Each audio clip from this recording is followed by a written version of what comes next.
Pasca kematian satu harimau koleksi Medan Zoo, Wali Kota Medan tidak akan langsung menutup Medan Zoo karena harus memikirkan dampak lainnya, termasuk memikirkan nasib karyawan Medan Zoo yang belum menerima gaji sejak 6 bulan lalu. Para maksa, kita akan tutup itu. Kita akan tutup Medan Zoo, tapi karena pembangunan. Sebentar lagi kita mulai pembangunan, ya. Dia ada profitnya, dia hidup dari profit. Kalau main tutup-tutup saja, profitnya dari mana? Kalau kita hanya mengharapkan CSR, oke, bisa. Tapi untuk manajemen juga mengajarkan untuk kita bisa sustain ke depannya. Jangan seperti itu saja. Kita harus ada kebijakan itu bukan hanya untuk yang sekarang, tapi harus ada juga edukasi ke depannya. Ya. Saat ini, harimau Sumatera yang sakit dubius infausta dalam perawatan intensif di Medan Zoo, sedangkan perbaikan kandang harimau terus dilakukan untuk mendukung kesehatan harimau. Tim Liputan Kompas TV. Jurnalis Kompas TV Dedi Zulkifli Taigan saat ini berada di Medan Zoo. Dedi, selamat siang. Bisa diceritakan bagaimana kondisi Medan Zoo saat ini khususnya di bagian kandang harimau? Karena kita mengetahui 3 bulan terakhir kalau kita rata-rata ini hampir setiap bulan ini mati harimaunya. Dan sekarang 4 ini sakit. Bagaimana kemudian kondisi di kandang dan soal relokasinya akan seperti apa? Terima kasih Sisko, selamat siang saudara.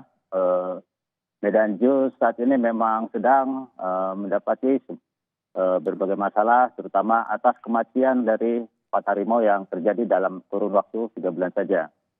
Kematian harimau ini sebenarnya sudah diprediksi oleh pihak Medan Zoo karena sebelum pada saat kematian awal, yaitu harimau Sumatera RH yang pada bulan November kemarin, seluruh harimau kemudian dilakukan pemeriksaan darahnya. Dari 11, awalnya 13 koleksi Medan Zoo harimau tersebut, ternyata hampir sebagian besarnya mengalami sakit. Dari hasil tes darah tersebut, 4 harimau yang tersisa yang ada, maksud saya 4 harimau Sumatera yang tersisa di Medan Zoo, ternyata juga mengalami sakit gangguan berupa ginjal. Namun dari 4 tersebut hanya 1 yang masih memungkinkan untuk disembuhkan. Dengan kondisi harimau yang mengalami sakit tersebut, Medan Zoo juga sudah berupaya mendatangkan dokter hewan dan berkoordinasi juga dengan pihak BBKSDA Sumut untuk mendapat penanganan medis yang dilakukan secara intensif. Selain perawatan dan penanganan medis terhadap 4 harimau yang masih mengalami sakit, baik itu Perhimpunan Kebun Binatang Indonesia dan juga BBKSDA Sumut terus mengupayakan makan dan asupan gizi kepada satwa harimau di Medan Zoo.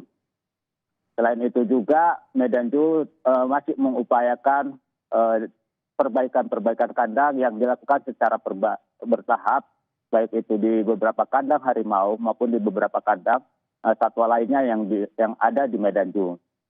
Sementara itu juga dari pihak PD Pembangunan yang menaungi Medan Zoo terus masih mengupayakan mendatangkan investor untuk bisa kembali memulihkan Medan Zoo yang memang saat ini mengalami krisis finansial.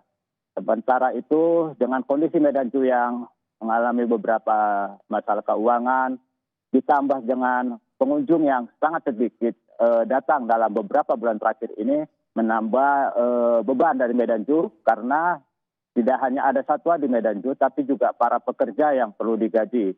Sampai hari ini juga, di hari Minggu ini pun, pengunjung yang sampai siang ini masih sangat sedikit yang datang. Sisko. Baik, krisis finansial ini juga cukup mengganggu atau juga bisa dirasakan juga untuk juga proses pemulihan atau juga untuk peremajaan kalau kami lihat, dan juga untuk pengunjungnya sendiri juga tidak bisa menutupi untuk biaya operasional di sana. Baik, terima kasih atas laporan Anda, Dedi Zulkifli Taigan yang melaporkan langsung dari Medan Zoo. Semoga ke depan ini bisa mendapatkan solusi terkait masalah finansial tersebut.